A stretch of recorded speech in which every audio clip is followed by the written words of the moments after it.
Hello दोस्तों, आप सभी का फिर से स्वागत है एजुकेशन बॉम्ब पर। आज हम डिस्कस करेंगे metals and non metals. Class 10th NCERT CBSE and other state boards के लिए ये चैप्टर रहेगा। चैप्टर 3 पार्ट 1 आज हम डिस्कस करेंगे।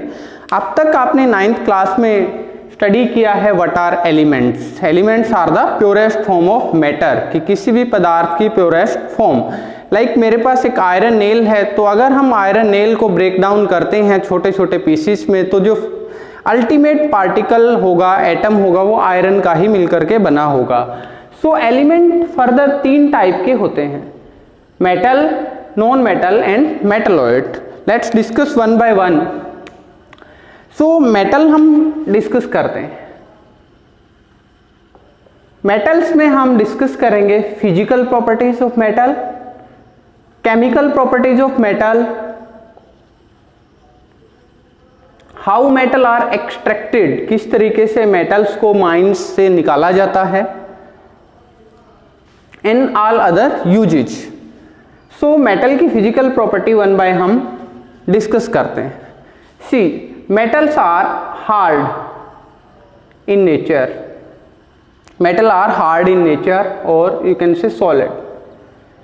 But क्या है, there are exception. Metal are hard, but except one, that is mercury. Mercury को छोड़ करके सारे के सारे जो मेटल हैं वो हार्ड हैं, राइट। मरकरी है एटॉमिक नंबर 80 और थर्मोमीटर में मरकरी का यूज किया जाता है। मेटल है high boiling point and melting point. High boiling point और मेल्टिंग पॉइंट होता है मेटल्स का। तो इसमें क्या है कि highest boiling point that is tungsten, W इसका सिंबल होता है। टंगस्टन हाईएस्ट मेल्टिंग पॉइंट होता है। जो बल्ब में फिलामेंट होता है अंदर, that's made up of tungsten. Then lowest melting point gallium, caesium. 2 ऐसे मेटल हैं जो हमारी हथेली पे अगर रखते हैं रूम टेम्परेचर से 25 डिग्री से अब वो मेल्ट हो जाते हैं। सो एक्सेप्शन है। मेटल आर हार्ड, यहाँ पे भी कुछ मेटल ऐसी हैं जो सॉफ्ट हैं।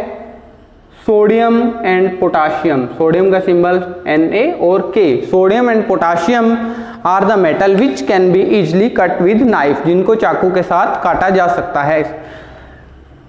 तो ये दोनों ही जो मेटल हैं ये सॉफ्ट हैं।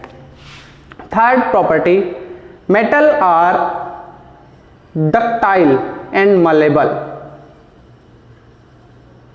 Ductile is the character of metal by which its can be drawn into wire.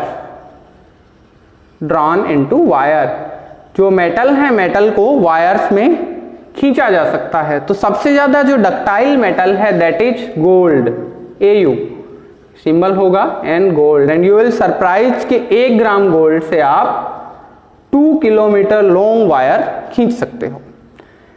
Metal are malleable in nature. Malleable character mean metal can be converted into sheets. धातुओं को चादरों में बदला जा सकता है। तो सबसे ज्यादा जो मलेबल है दैट इज Ag, सिल्वर। जो सिल्वर चांदी है, चांदी के जो वर्क स्वीट्स पे, बर्फियों वगैरह पे चढ़ाए जाते हैं। Fourth one, metal are good conductor of heat and electricity. तो बिजली के और उष्मा के, दोनों के मेटल अच्छे कंडक्टर होते हैं। तो यहां पे भी गुड कंडक्टर, अगर बेस्ट कंडक्टर की बात करें दैट इज Ag, सिल्वर। और बैड कंडक्टर की अगर हम बात करते हैं that is mercury, lead. These metal are bad conductor of heat and electricity. तो इसके अलावा metal are sonorous. Metal sonorous character. Sonorous mean metal produce sound. Metal produce sound. जब मेटल्स को पीटा जाता है किसी चीज से तो वो साउंड प्रोड्यूस करते हैं। This character is known as sonorous character. After that metal have lustre. Lustre mean metal have shiny surface. जो धातु हैं उनका जो सरफेस है वो चमकदार होता है। तो metal have shiny surface, right. So these are the basic physical properties. Metal hard होती हैं, high melting point, boiling point, ductile character, malleable, metal are sonorous, metal have lustre, right. Chemistry के point of view से अगर हम बात करें तो metal are electropositive in nature. Electropositive in nature, what does it mean? Like example ले लेते हैं sodium. Sodium have atomic number 11 और जब हम कॉन्फ़िगरेशन लिखते हैं 281 मीन्स आउटर मोस्ट शेल में 1 इलेक्ट्रॉन है। तो जब मेटल आउटर मोस्ट इलेक्ट्रॉन को लूज करते हैं तो सोडियम के पास जो एक एक्स्ट्रा इलेक्ट्रॉन था, अगर ये सोडियम लूज कर देता है, एक इलेक्ट्रॉन लूज किया तो एक पॉजिटिव चार्ज आ जाएगा। तो आफ्टर डोनेटिंग 1 और more electron present in outer most shell, metal gain positive charge and this character known as electropositive. तो metal are electropositive in nature. Second, metal की हम लैब में पहचान कर सकते हैं। Metal produce hydrogen gas when reacted with acid. तो मेटल को जनरली जब हम एसिड के साथ रिएक्ट करवाते हैं तो हाइड्रोजन गैस लिबरेट होती है, right. So these are the basic physical properties of metal. अभी हम नॉन मेटल की प्रॉपर्टीज डिस्कस करते हैं। ऑब्वियसली नॉन मेटल जो होंगे that would be reverse of metal. Metal की जो प्रॉपर्टी हैं उनकी रिवर्स में जो प्रॉपर्टी होंगी वो नॉन मेटल की होंगी, लेकिन कुछ एक्सेप्शन वहां भी रहते हैं। So let's discuss non metal. So metal में हमने पढ़ा था कि metal are solid in nature, hard except mercury. लेकिन नॉन मेटल जो पेरियोडिक टेबल है, पेरियोडिक टेबल में out of 114 elements 92 elements are metal element and 22 are non metal element, right. So जो 92 मेटल हैं उनमें से एक लिक्विड है दैट इज मरकरी। जो नॉन मेटल हैं that exist in all 3 state, solid, liquid and gas. 10 are solid, 1 is liquid and 11 are gases. तो आपको याद रखना है कि मेटल में भी एक ही लिक्विड है और नॉन मेटल में भी एक ही लिक्विड है। मेटल में मरकरी है तो नॉन मेटल में दैट इज ब्रोमाइन। तो ब्रोमाइन लिक्विड स्टेट में होगी, 35 एटॉमिक नंबर है, तो नॉन मेटल अकेली। उसके बाद गैसियस, जितने भी हमारी इनर्ट गैसेस हैं, helium, neon, argon, krypton, xenon, radon, इसके अलावा हाइड्रोजन, ऑक्सीजन, नाइट्रोजन, तो नॉन मेटल तीनों ही स्टेट में पाई जाती हैं। देन कंडक्टिविटी की अगर हम बात करें, metal are good conductor, non metal are bad conductor, but there is one exception that is graphite. जो ग्रेफाइट है, graphite is allotrope of carbon. Allotrope of carbon. तो एलोट्रोप क्या होता है कि occurrence of an element in different form, जब एक तत्व भिन्न भिन्न रूपों में पाया जाता है। तो जो हमारा कार्बन है that exist in 3 form, diamond, graphite और कोक, ये तीनों फॉर्म में मिलता है, राइट। तो ये तीनों ही एलोट्रोप हैं। अभी रिसेंटली जो डिस्कवर हुई थी एक और है फुलरीन, बकमिस्टर फुलरीन ने एक एलोट्रोप डिस्कवर किया था, और CNT भी अब बनती हैं, कार्बन नैनोट्यूब। तो 2 और वैसे एलोट्रोपिक फॉर्म हैं। तो इस तरीके से जो कार्बन का एलोट्रोप है graphite, that is good conductor of electricity, और ये अच्छा कंडक्टर है। और इलेक्ट्रोलिसिस जब हम करवाते हैं एनोड और कैथोड बनाने के लिए जनरली यूज किया जाता है। तो नॉन मेटल में भी एक नॉन मेटल ऐसी है जो कंडक्टिविटी शो करती है। उसके बाद non metal do not have lustre, shiny surface नहीं होता, लेकिन एक एक्सेप्शन वहां भी है दैट इज आयोडीन। आयोडीन 53। तो iodine is the only non metal that have shiny surface. तो इस तरीके से नॉन मेटल के कुछ एक्सेप्शन हैं। ओके, नेक्स्ट टॉपिक अब हम डिस्कस करेंगे chemical properties of metal. Chemical properties of metals.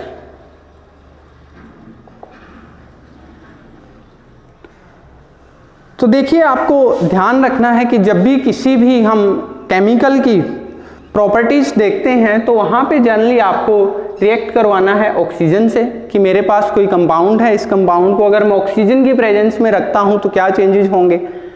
उसके बाद वाटर के साथ रिएक्ट करवाने पे क्या चेंजेस होंगे, एसिड के साथ रिएक्ट करवाने पे क्या चेंजेस होंगे। तो ये जो मेजर चेंजेस हैं जो हम लैब में नोट करते हैं। तो अभी हम मेटल की केमिकल प्रॉपर्टी डिस्कस करते हैं। तो let's start one by one. First property is reaction of metal with oxygen, और ऑक्सीजन के साथ रिएक्ट करवाना मीन बर्न करना। तो what happen when metal Burns in air. तो एयर में अब मेटल है, मेटल ऑक्सीजन के साथ रिएक्ट करेगी तो यू नो मेटल ऑक्साइड बनता है, मेटल ऑक्साइड, राइट। फिर क्या है कि जो मेटल है, मेटल की रिएक्टिविटी डिफरेंट होती है। तो जैसे सोडियम और पोटाशियम की अगर मैं बात करता हूं, सोडियम अगर ऑक्सीजन से रिएक्ट करता है या potassium, these are the most reactive element in periodic table. तो रिएक्टिविटी हाई होती है तो even they are violent in nature. तो जैसे ही रिएक्शन होती है मेटल का ऑक्साइड बनेगा और हाइड्रोजन गैस निकलेगी। तो जो हाइड्रोजन गैस से जो एनर्जी है तो इसकी वजह से दीज एलिमेंट कैच फायर। तो जो रिएक्शन होती है सोडियम एंड पोटाशियम की वो आग पकड़ लेती है। ऐसे ही जब मैग्नीशियम रिबन को हम बर्न करते हैं ऑक्सीजन की प्रेजेंस में, इट फॉर्म मैग्नीशियम ऑक्साइड। तो मैग्नीशियम ऑक्साइड बनता है। So metal react with oxygen produce metal oxide. अगर हम नेचर की बात करें, नेचर ऑफ मेटल ऑक्साइड, तो लैब में हम किस तरीके से कर सकते हैं कि मैग्नीशियम रिबन को बर्न करो, पहले थोड़ा सा मैग्नीशियम रिबन की एक स्ट्रिप लो, उसको जैसे ही मैच स्टिक से बर्न करते हैं, जो हमारा एस बनेगा जलने के बाद, जो राख होगी that is metal oxide, magnesium का ऑक्साइड, उसको हम टेस्ट ट्यूब में मैग्नीशियम ऑक्साइड को ऐड करेंगे, ऊपर से वाटर ऐड कर देते हैं। तो जो सॉल्यूशन होगा मैग्नीशियम हाइड्रोक्साइड का, अब हम क्या करेंगे, रेड लिटमस को मर्ज करेंगे तो red litmus get converted into blue. Red litmus blue में टर्न हो जाएगा। और ये किसकी प्रॉपर्टी है, बेस की। It means metal oxide are basic in nature. तो मेटल के ऑक्साइड हैं जो बेसिक नेचर के होते हैं, राइट। तो उसके बाद है मेटल ऑक्साइड बेसिक नेचर के हैं, लेकिन एल्यूमिनियम, जिंक जो इन मेटल के ऑक्साइड हैं, एल्यूमिनियम का oxide Al2O3, zinc oxide ZnO, right. तो जब हम मेटल ऑक्साइड को बोलते हैं कि ये बेसिक नेचर के हैं, लेकिन एल्यूमिनियम और जिंक के ऑक्साइड को जब हम रिएक्ट करवा के देखते हैं, फर्स्ट एल्यूमिनियम के ऑक्साइड की बात मैं करता हूं, एल्यूमिनियम ऑक्साइड को जब एसिड से रिएक्ट करवाते हैं और सेम एल्यूमिनियम ऑक्साइड को बेस से भी रिएक्ट करवाते हैं, तो एल्यूमिनियम का ऑक्साइड दोनों से रिएक्ट कर लेता है। तो इट मींस एसिड से रिएक्ट किया तो ये बेसिक होगा, तो AlCl3 सॉल्ट मेरा बन गया, और यहाँ पे NaAlO2 सोडियम एल्यूमिनेट, मीन दोनों केस में साल्ट फॉर्मेशन हुई। तो यहाँ पे जो मेटल ऑक्साइड है एसिडिक भी काम कर रहा है और बेसिक भी। तो those metal oxide which act as acidic as well as basic, that oxide are known as amphoteric. तो ऐसे मेटल ऑक्साइड जो एसिडिक और बेसिक दोनों तरीके से बिहेव करते हैं, उन मेटल ऑक्साइड को हम बोलते हैं एम्पोटेरिक ऑक्साइड। तो एल्यूमिनियम का ऑक्साइड और जिंक का ऑक्साइड ये क्या है, एम्पोटेरिक नेचर शो करते हैं। मींस एसिडिक और बेसिक दोनों तरीके का नेचर शो करते हैं। तो इस तरीके से ये हमने डिस्कस किया कि किस तरीके से मेटल एयर में बर्न करती है। जो हाईली रिएक्टिव मेटल हैं वो एकदम वायलेंटली रिएक्ट करती हैं और आग पकड़ लेती हैं, और जो मैग्नीशियम है उसको हमें हीट करना पड़ता है। उसके बाद है कि जो मेटल ऑक्साइड हैं जनरली इनसोल्यूबल होते हैं, लेकिन अगर मैं बात करता हूँ सोडियम का ऑक्साइड और पोटाशियम का ऑक्साइड, तो वाटर ऐड करने पर ये सोल्यूबल हो जाते हैं, सोडियम ऑक्साइड और पोटाशियम ऑक्साइड। तो सोडियम हाइड्रोक्साइड और पोटाशियम का हाइड्रोक्साइड बनता है। Sodium hydroxide is strong base. तो ऐसे मेटल ऑक्साइड जो वाटर में सोल्यूबल हैं उनको बोला जाता है एल्कलीज। एल्कलीज। सो जो फर्स्ट ग्रुप है हम पेरियोडिक टेबल में पढ़ते हैं, hydrogen, lithium, sodium, potassium, rubidium, caesium और फ्रेंशियम। तो फर्स्ट ग्रुप को इसीलिए एल्कली मेटल बोला जाता है, alkali metals, because their metal oxide are soluble in water and produce base and और एल्कलीज। तो मेटल ऑक्साइड जो वाटर सोल्यूबल होके एल्कली बनाते हैं, इसी वजह से फर्स्ट ग्रुप को एल्कली मेटल हम बोलते हैं। So second property is what happen when metal react with water. अभी हमने डिस्कस किया ऑक्सीजन के साथ, अब हम डिस्कस करते हैं reaction of metal with water. तो अब यहां पे भी हम बात करेंगे कि जैसे सोडियम पोटाशियम हाईली रिएक्टिव हैं, सोडियम पोटाशियम, तो मेटल जब वाटर के साथ रिएक्ट करता है तो बनता है मेटल का hydroxide, metal hydroxide base, right. क्योंकि अभी हमने बात की है कि सोडियम और पोटाशियम दोनों के जो ऑक्साइड हैं, ऑक्साइड बनते ही क्या है, वाटर में सोल्यूबल हो जाते हैं, और वाटर में सोल्यूबल होंगे तो उसके बाद क्या बनेगा, बेस बनेगा। तो इस तरीके से एकदम से जो बीच में ऑक्साइड बना वो भी वाटर के साथ रिएक्ट करके बेस बना लेते हैं। तो मेटल वाटर के साथ रिएक्ट करके मेटल का हाइड्रोक्साइड बनेगा प्लस हाइड्रोजन गैस निकलेगी। तो अब बात करते हैं मेटल्स के केस में। तो अगर हम हाईली रिएक्टिव मेटल की बात करें, सोडियम और पोटाशियम रिएक्ट करते हैं वाटर से तो वायलेंटली रिएक्ट करते हैं, इवन कैच फायर। तो सोडियम का हाइड्रोक्साइड बनेगा प्लस हाइड्रोजन गैस। ऐसे ही पोटाशियम वाटर के साथ रिएक्ट करेगी तो पोटाशियम का हाइड्रोक्साइड बनेगा प्लस हाइड्रोजन गैस निकलेगी, राइट। तो ये वायलेंटली रिएक्ट करते हैं सोडियम और पोटाशियम। अगर हम कैल्शियम से बात करें, कैल्शियम की रिएक्शन करवाते हैं वाटर के साथ, तो calcium is less reactive than sodium and potassium. तो कैल्शियम का हाइड्रोक्साइड बनेगा प्लस हाइड्रोजन गैस निकलेगी। बट कैल्शियम है ये स्ट्रॉन्गली रिएक्ट नहीं करता, वॉयलेंट रिएक्शन नहीं होती, राइट। उसके बाद अगर हम बात करते हैं मैग्नीशियम की, तो मैग्नीशियम कोल्ड वाटर से ही रिएक्ट नहीं करता। मैग्नीशियम के लिए हमें रिएक्ट करवाने के लिए चाहिए स्टीम, मतलब जो वाटर होगा वो मेरा गैसीय स्टेट में होगा, राइट। सोडियम पोटाशियम एकदम से वाटर के साथ रिएक्ट करते हैं, जो कैल्शियम है वो मेरा कोल्ड वाटर के साथ रिएक्ट कर लेता है इसलिए। मैग्नीशियम कैल्शियम से भी कम रिएक्टिव है तो वो स्टीम के साथ रिएक्ट करता है। सो मैग्नीशियम वाटर के साथ मैग्नीशियम हाइड्रोक्साइड बनाएगा। तो इसी तरीके से जो और हमारे लेस रिएक्टिव मेटल हैं, लाइक मैग्नीशियम से भी नीचे एल्यूमिनियम है, जिंक है, आयरन है, ये सारे के सारे आगे स्टीम से रिएक्ट करेंगे, राइट। फिर क्या है कि जब हम कैल्शियम और मैग्नीशियम है जैसे, तो जो इनके बबल्स होते हैं, हाइड्रोजन गैस निकलती है, हाइड्रोजन गैस से बबल बनते हैं, इसी वजह से जो सरफेस के ऊपर ये चिपक जाते हैं, राइट। सो ये था reaction of metal with water. Next है हमारा property reaction of metal with acid. तो स्टार्टिंग में ही आई हैव डिस्कस्ड कि किस तरीके से हमें पढ़ना है। ऑक्सीजन के साथ कोई भी केमिकल है ओपन में रखो कैसे रिएक्ट करेगा, वाटर के साथ रिएक्ट करवा के देखो, और एसिड के साथ। These are the general chemical properties.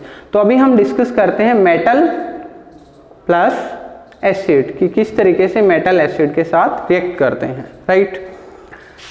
So sodium potassium की बात करें, मैग्नीशियम की बात करें, जिंक की बात करें, तो एसिड HCl से अगर हम रिएक्ट करवाते हैं तो सोडियम का क्लोराइड प्लस हाइड्रोजन गैस, तो metal react with acid produce hydrogen gas. तो मेटल जब एसिड के साथ रिएक्ट करती है तो हाइड्रोजन गैस बनती है। पोटाशियम को लाइक H2SO4 से अगर हम बात करते हैं, पोटाशियम का सल्फेट बन गया K2SO4 plus hydrogen gas. Magnesium की अगर रिएक्शन करवाते हैं हम सल्फ्यूरिक एसिड के साथ, तो मैग्नीशियम का सल्फेट बन जाएगा और हाइड्रोजन गैस बन जाएगी, ठीक है। तो हाइड्रोजन गैस निकलती है जब मेटल रिएक्ट करती हैं एसिड के साथ। लेकिन यहाँ भी आपको एक बात ध्यान रखनी है कि जब हम HNO3 के साथ रिएक्ट करवाते हैं, नाइट्रिक एसिड के साथ रिएक्ट करवाते हैं, तब हाइड्रोजन गैस नहीं निकलती। रीजन ये है कि जो नाइट्रिक एसिड है that is strong oxidising agent. Strong oxidising agent होता है, तो ये क्या करेगा कि जैसे ही हाइड्रोजन गैस निकलेगी ये ऑक्सीजन के साथ रिएक्ट करके उसको वाटर में चेंज कर देगा और खुद रिड्यूस हो जाएगा NO2 में, N2O में, मींस अपना फर्दर ये ऑक्साइड बना लेता है और वाटर हाइड्रोजन जो निकलती है वो फर्दर ऑक्सीडाइज होके वाटर बना लेती है। इस वजह से हाइड्रोजन गैस नहीं निकलती, राइट। वैसे भी जनरली देखो क्या है कि अब जिंक का केस लेते हैं, जिंक प्लस हाइड्रोजन गैस, अगर मेटल रिएक्टिव है तो ये मेटल एसिड में से हाइड्रोजन को डिस्प्लेस कर देती है, ठीक है। तो this is the fundamental behind this कि जो मेटल है वो एसिड में से हाइड्रोजन को डिस्प्लेस कर देती है। तो ये सब करने से, एसिड के साथ रिएक्ट करने से हमें पता चलता है कि कौन सी मेटल किस एक्सटेंट तक रिएक्टिविटी शो करती है, राइट। नेक्स्ट प्रॉपर्टी है, अभी हमने डिस्कस किया ऑक्सीजन से, वाटर से और एसिड से। अब हम डिस्कस करते हैं कि जब सॉल्ट हैं दो मेटल के सॉल्ट हैं, लाइक कॉपर सल्फेट है, ठीक है। जब कॉपर ने एसिड से रिएक्ट किया तो कॉपर का सल्फेट बन गया, ठीक है। फिर क्या करता हूं मैं कि आयरन नेल इसमें डाल देता हूं, तो कॉपर का सल्फेट है, आयरन से रिएक्ट करवा देते हैं, राइट। तो जो आयरन है, अब ये कॉपर सल्फेट का जो ब्लू सॉल्यूशन होगा, सिंपली आप लैब में किस तरीके से करेंगे देखिए, कॉपर सल्फेट ब्लू सॉल्यूशन है, कॉपर सल्फेट को वाटर मिक्स किया, मीन एक्वस सॉल्यूशन बनाया, अच्छे से उसको स्टिर करेंगे, तो जैसे ही ब्लू कलर का सॉल्यूशन होगा उसमें एक आयरन की नेल डाल दो, ठीक है। आयरन नेल डालने के बाद अच्छे से 5-7 मिनट के लिए आप स्टिर करो। स्टिर करने के बाद यू विल फाइंड कि जो ब्लू कलर का सॉल्यूशन था दैट गॉट डीकलराइज्ड, ठीक है। वो कलर है वो फेंट हो गया और धीरे धीरे करके सॉल्यूशन जो हमारा है वो कलरलेस बन जाएगा। तो इससे क्या हुआ कि कॉपर सल्फेट के सॉल्यूशन में से आयरन जब डाला तो आयरन ने कॉपर को अपनी जगह से डिस्प्लेस कर दिया, तो mean iron is more reactive than copper. तो क्या होगा, आयरन का अपना सल्फेट बन जाएगा और कॉपर यहाँ से डिस्प्लेस हो जाएगा। तो ऐसी रिएक्शन जिनमें एक मेटल के साल्ट के सॉल्यूशन में, मेटल साल्ट का क्या है सॉल्यूशन, मेटल साल्ट के सॉल्यूशन में से दूसरी कोई मेटल आती है जो कि हाईली रिएक्टिव है इस मेटल साल्ट से, तो वो साल्ट में से मेटल को डिस्प्लेस कर देती है। तो this reaction is known as displacement reaction. Those reaction in which from a metal salt solution other metal which is highly reactive displaces that particular metal, right। तो इस तरीके से क्या होगा, डिस्प्लेसमेंट रिएक्शन होगी। तो साइंटिस्ट ने क्या किया, डिफरेंट डिस्प्लेसमेंट रिएक्शन की और उस बेसिस पे एक सीरीज बना दी, that series is known as reactivity series. तो what is reactivity series? Reactivity series is that series in which metal are arranged according to their reactivity order। तो यहाँ पे देखिए ये रिएक्टिविटी सीरीज है, पोटाशियम सोडियम, मीन पोटाशियम सबसे ज़्यादा reactive है। अब क्या होगा, अगर सोडियम का सॉल्यूशन है, सोडियम के साल्ट का और पोटाशियम के साल्ट का, तो पोटाशियम सोडियम को डिस्प्लेस कर देगा, लेकिन सोडियम पोटाशियम को डिस्प्लेस नहीं कर सकता। तो यहाँ से देखिए क्या था, अभी हमने किया कि कॉपर और आयरन की रिएक्शन की, तो आयरन ज़्यादा रिएक्टिव है कॉपर से, तो इसीलिए कॉपर सल्फेट के सॉल्यूशन में से आयरन ने डिस्प्लेस कर दिया। तो जो लोअर होंगे सीरीज में तो अपर केस वाली मेटल उनको डिस्प्लेस कर सकती हैं। तो इस तरीके से हमने एक रिएक्टिविटी सीरीज बना दी, right. So these are the chemical property, oxygen के साथ, वाटर के साथ, एसिड के साथ। अब हम देखते हैं कि how do metal react with non metal. How do metal react with non metal, ये बहुत ही इंटरेस्टिंग टॉपिक है और साथ में बहुत ही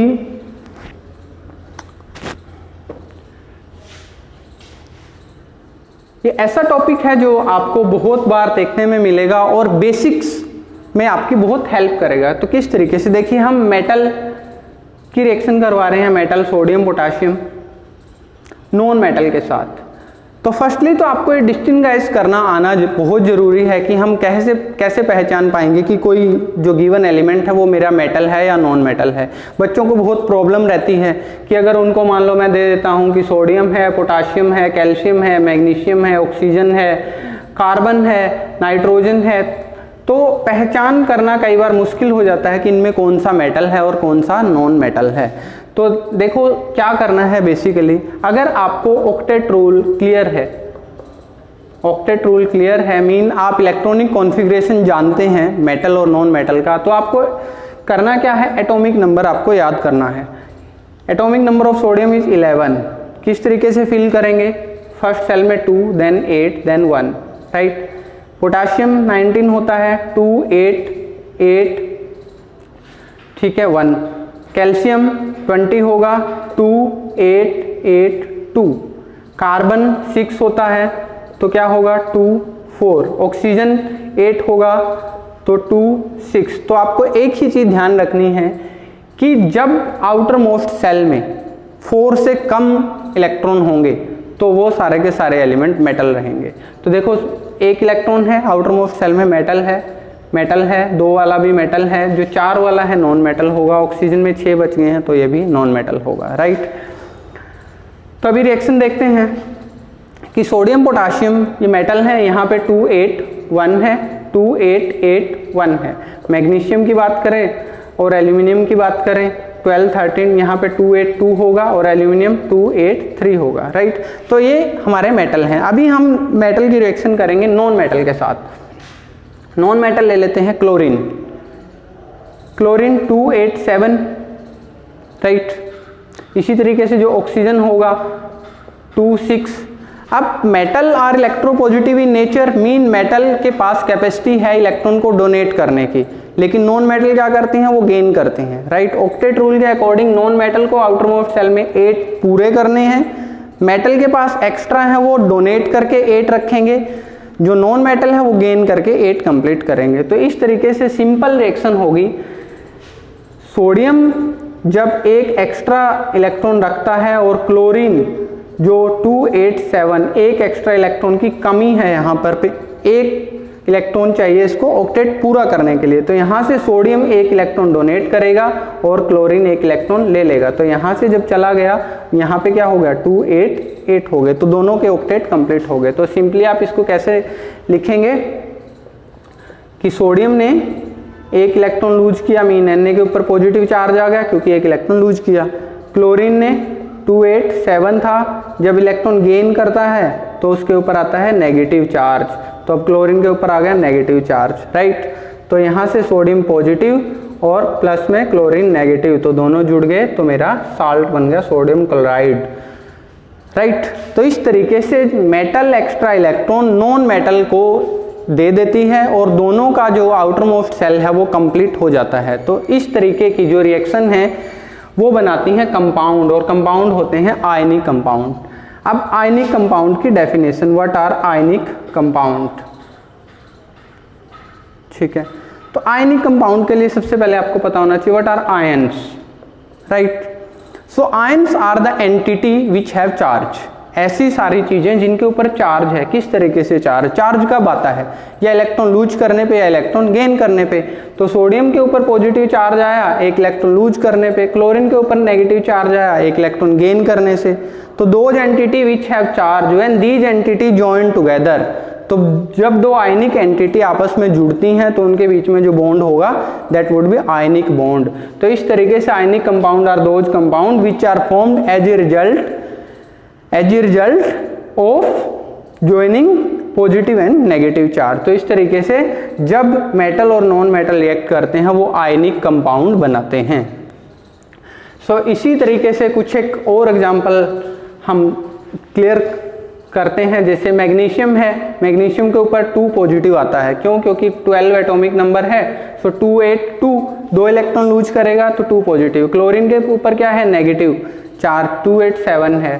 तो मैग्नीशियम क्या करेगा कि इसके पास 2 इलेक्ट्रॉन है डोनेट करने के लिए, तो क्लोरीन के पास 1 ही इलेक्ट्रॉन है जो इसको चाहिए ऑक्टेट पूरा करने के लिए। तो मैग्नीशियम की डिमांड रहेगी कि मेरे पास 2 क्लोरीन आए ताकि मैं दोनों क्लोरीन को एक एक इलेक्ट्रॉन डोनेट कर सकूं। तो सेटिस्फाई हो जाएगी वैलेंसी, तो दूसरे क्लोरीन के पास भी 287 है, तो एक इस क्लोरीन को दे देगा, एक इस क्लोरीन को। या सिंपली आपने फॉर्मूले बनाने अगर सीखे हैं, magnesium 2 positive, chlorine 1 negative, negative charge यहाँ पे फुटप्रिंट में चला जाएगा, पॉजिटिव चार्ज यहाँ पे। कब? जब दोनों चार्ज यहाँ सेम नहीं है।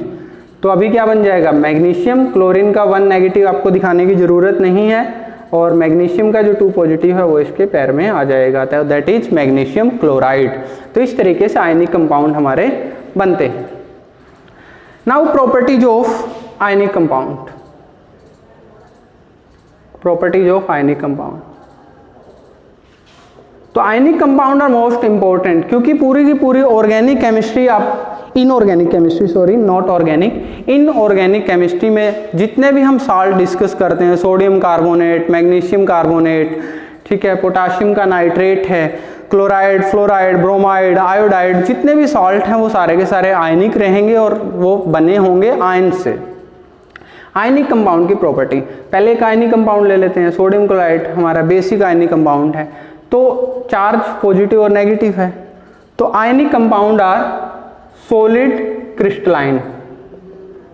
तो जनरली ये सॉलिड होते हैं, क्रिस्टलाइन होते हैं, ठीक है, लैब में आपने देखा भी होगा, solid and crystalline in nature. तो सॉलिड क्रिस्टलाइन होंगे तो melting point, boiling point high रहेगा, melting point and boiling point high, melting point, boiling point simply. तो high melting point, boiling point क्यों है? क्योंकि जो इनके बीच में फोर्स ऑफ अट्रैक्शन है, जो आयनिक बॉन्ड बना है, that is electrostatic.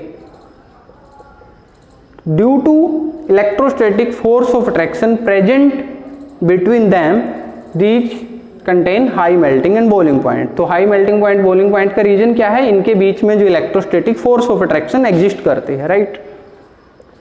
Second, ionic compound are good conductor,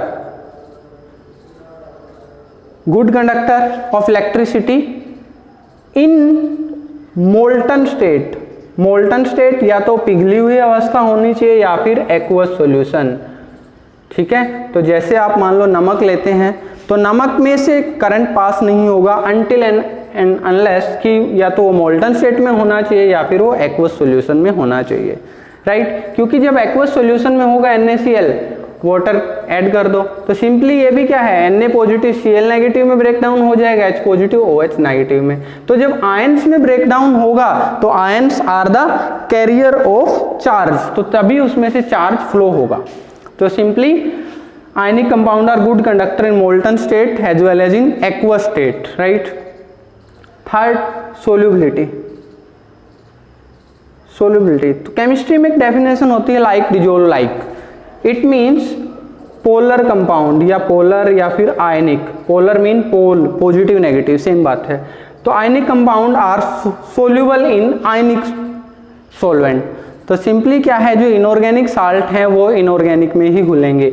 अब वाटर में सोल्यूबल क्यों है? क्योंकि NaCl आयनिक है, वाटर भी मेरा आयनिक है, H पॉजिटिव OH नेगेटिव में ब्रेक डाउन हो जाता है।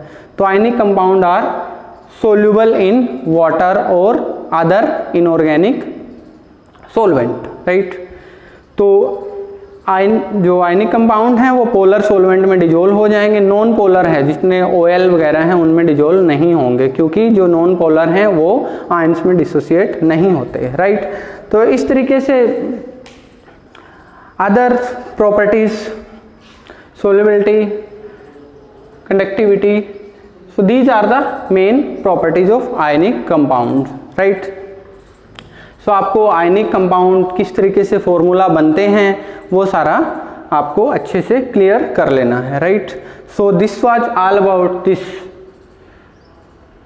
Part first. Next remaining part will be discussing in part 2, right. तो if you have any problem you can ask any query in comment box. Thank you very much. God bless you all and keep smiling.